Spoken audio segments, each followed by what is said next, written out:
On today's podcast episode, we discuss the virtual management of patients with inflammatory arthritis. We are joined by Dr. Janet Pope, who is a professor of medicine in the Division of Rheumatology, Epidemiology, and Biostatistics at the University of Western Ontario. She is also the division head of rheumatology at St. Joseph's Healthcare Centre in London, Ontario. Hope you enjoy it.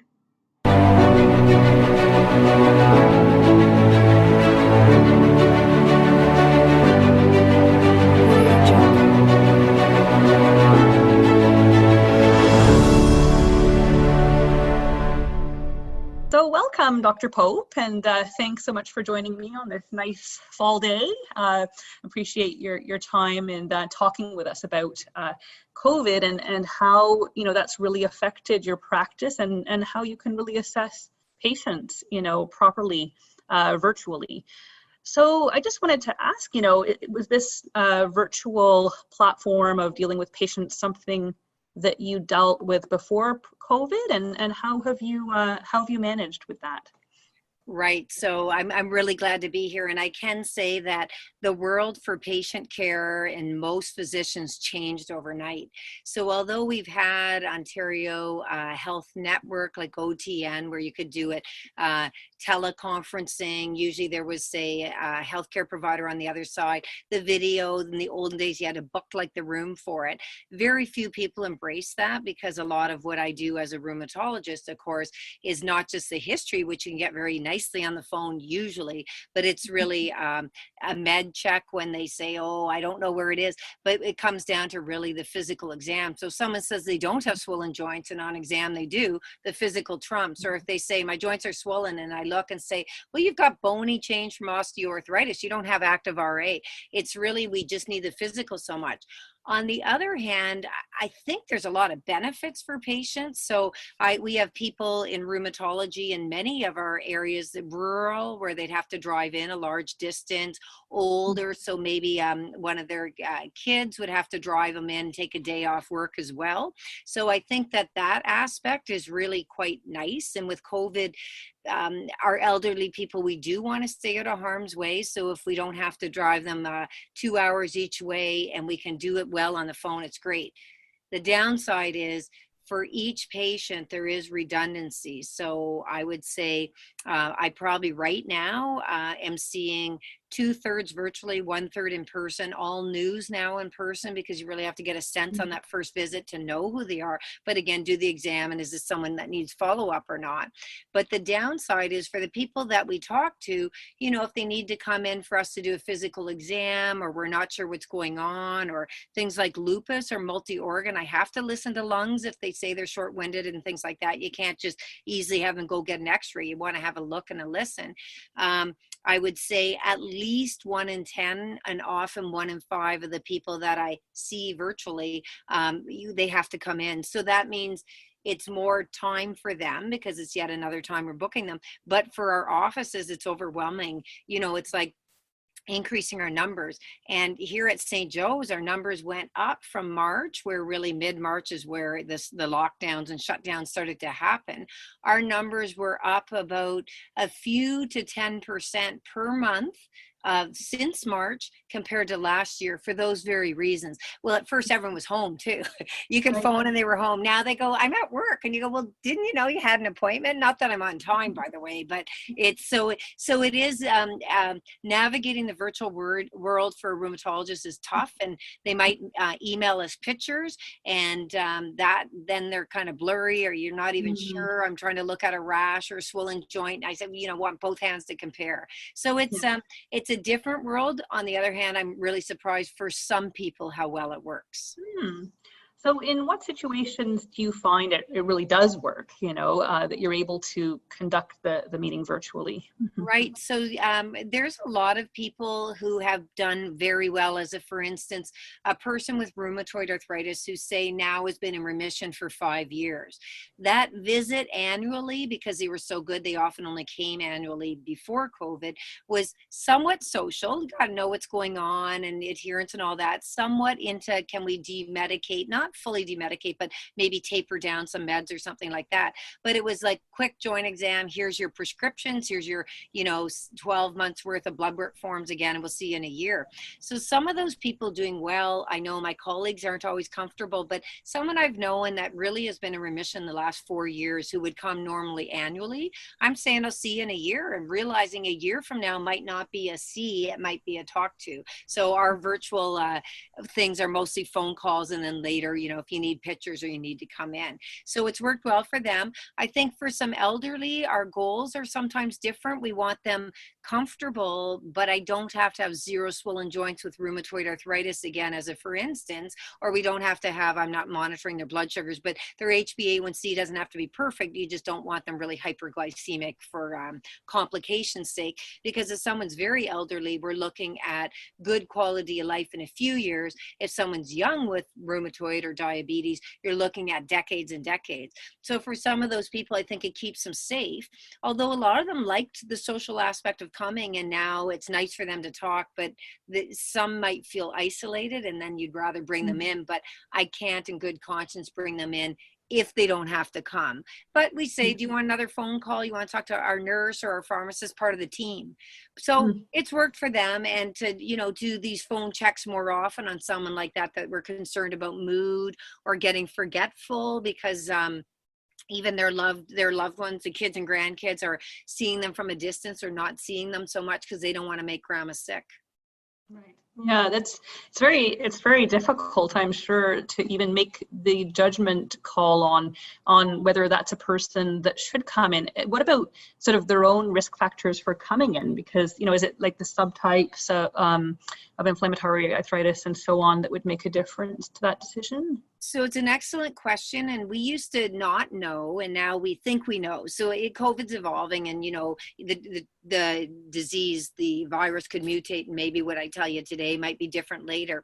But so far, it appears that if you're not on high dose prednisone, and you're not on major immune suppression the way you would be maybe for a lymphoma, and that's not the type that we use.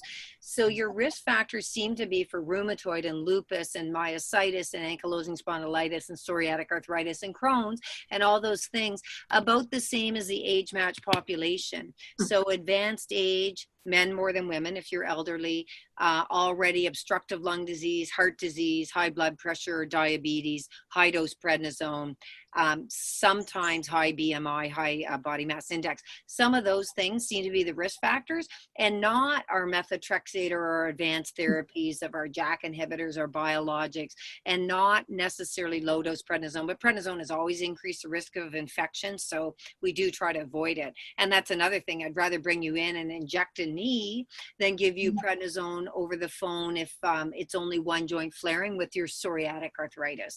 But yeah, so we do risk profiles. So age is a big deal, or someone that has been unfortunate enough to have huge problems with viral infections in past, maybe not so much bacterial, that person's still at risk of infections, including current viral infections.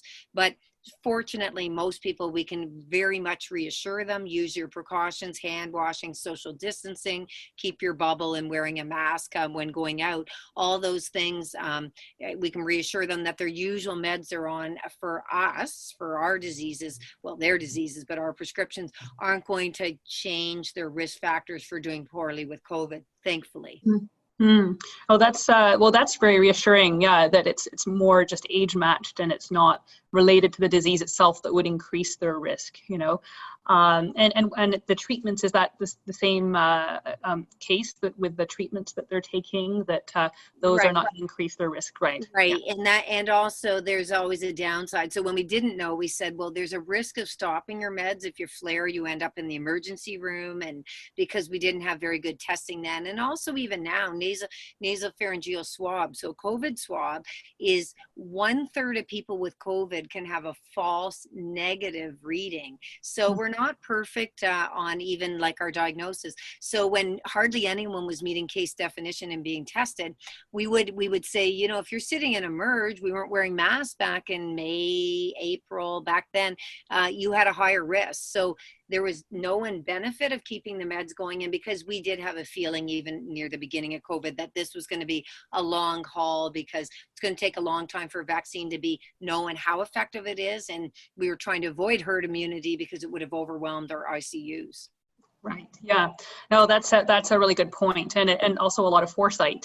Thinking ahead to all of this, and in terms of the management of patients throughout their disease. So I guess you mentioned that at the beginning of their disease, then you would definitely want to see them in person to more accurately measure their swollen joints and so on.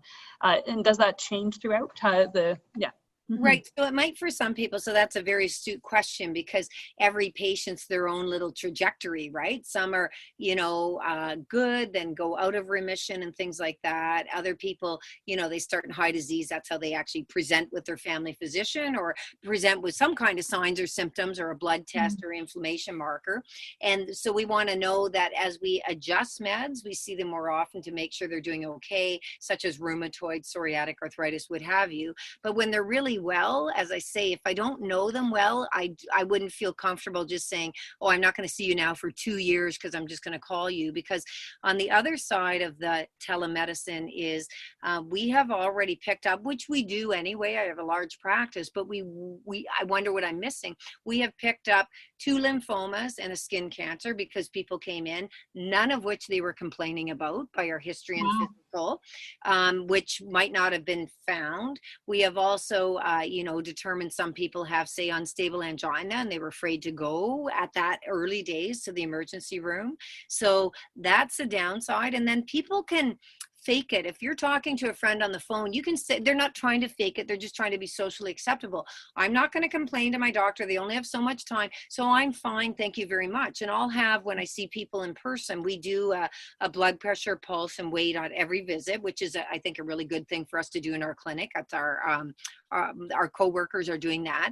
So sometimes when people, before COVID days, the trainee would say they'd see the patient first and say, oh, the person's really fine. I'll go in the room and go, oh, you've lost weight. What's up? And then I get the real story. Oh, I'm depressed, or my husband's diagnosed with cancer, or what have you. I'm stressed, or, the pills are making me sick. But I know it not because I've looked and compared the weight. Then I look at the weight because I see them. So yeah, you sound good. You don't look good. So that is a real art of medicine. And I think for the family docs, again, some patients they know well, and it's just maybe would have been a blood pressure check, and they call and the patient has their home cuff and they already know it's standardized from before. That's not so bad. But someone you don't see in family medicine, as a for instance, until every 2 or 3 years, you really, if you don't look, you don't know. So that to me is the side where I don't think telemedicine, I think it is here to stay, but I don't think it's for everyone. And it shouldn't be every visit indefinitely where we're not really having a look, because people will tell you differently. Some will actually tell you more on the phone because they don't know if you're distracted or not, and they've written notes because they know what time you might be calling. But in person, sometimes you really get a sense of I don't think we're done the interview yet. When something else is bothering you, I can tell by your mannerisms. So the whole lack of, we're social beings, and most of us have had vision, right? So we get the verbal cues for sure, but a lot of communication is unsaid, unspoken. And so I don't know when I'm going into the virtual room, is this person, what else is up? And we do know stress is way increased, not on everyone, and some people handle it so well, but anxiety, stress, there was a big mental health survey of several thousand Canadians in, I think it was around May or June, sometime not too long ago. Alcohol increased, people were doing less exercise, not all, just on average, and stressors were going up. So the incidence of saying I'm sleepless, I'm anxious, I feel depressed was about double what a normal background would be in Canada. And of course they are. I've had many people themselves or their partner, or they might be running the business themselves and they're worried about their own employees. So I've had many people unfortunately go under. And that's, we all know how stressful it can be when you're not sure how the bills tomorrow are going to be paid. Yeah, no, it's a lot of extra factors and comorbidities, if you will, to consider, right? Right. Social comorbidities, which are so Yeah, important. Yes. yeah, absolutely. So, yeah, and how do you separate those from the ones that are disease related? Right. Can you do that effectively? Well, first of all, they're interlinked because a person's well-being is related to all sorts of aspects of their life. But I mean, sometimes we are trying to be problem solving or just trying to deal with the isolation and saying, well, it sounds like at least when you go on FaceTime or something with your granddaughter, that really makes you happy. So schedule it in the way we scheduled this visit for you. So we're giving what would be kind of common sense advice. But when you're suffering, isolated, stressed, you don't always reach out for, to talk to do the things you love, but also to talk to people. So and I think most of all for physicians too, they're at risk of burnout all the time, but this is a whole new process. It's scary for some. Medical legally, they're worried, or they're worried about what they'll miss or not doing the best job, or the redundancy in what we're doing. All that adds to time, and our own workers, our employees are kind of stressed at times too. So I think number one, patients, people, physicians, everybody, nurses, healthcare, everybody should be good to themselves. Don't beat yourself up. We all should try to do the best job we can. And, like teachers, they're stressed. Some of them are French teachers going to different schools. They don't want to bring that bubble that expands home to maybe a sick mother that's living at home, right? Because it's not about their well-being. They're worried about loved ones. So be good to yourself. Say yes when you can, but don't be afraid to say no, and don't be afraid to reach out, because I think we don't want the statistics of overdoses or suicide attempts or worsening depression to be ruling us during this time of uncertainty. I would like that we can hopefully try to help those who need it, and that is sort of one of the system problems during COVID. Well, it's interesting that you bring all of the social side of things up, because I'm sure when you see your patients in person, you can assess a lot of these more unseen things and be able to help that way as well. So, yeah, I'm sure it's much more tricky. Are there situations where you do feel okay about the virtual platform with your patient with inflammatory arthritis? I do. So for instance, on the virtual platform, I might be somebody, say, earlier on in disease, but I know last visit they were in remission. They're really reliable. So when they're flaring and past, you can see, they called and said. We can see if they've done their labs, which again, that we don't always see the labs, but fair enough. It's hard to get there during COVID, and some small labs are shut right down. But the labs that we have on file don't show inflammation. And the patient says, I've never felt better because, I'm exercising. I'm trying to deal with COVID mentally to help myself be as good as I can. I'm taking the opportunity because I'm not, say, traveling for my job to do all these other things. And, I think my RA feels really good. That's solid. It's like, okay, great. Next appointment, we'll maybe make it in person, and we'll alternate phone and in person. So that's easy. But I have people with scleroderma where I really do need to look at their pulmonary artery pressure indirectly at bedside, because I'm trying to pick things up early, such as pulmonary hypertension, high JVP. I'm trying to sort out, say, if they're short of breath, is it heart or lungs or none of the above? Deconditioning, is it COPD or asthma flare? So that kind of person who's not, if they're markedly bad, they probably ended up in the emergency room, or hopefully calling to come in and be seen and skipping the emergency room.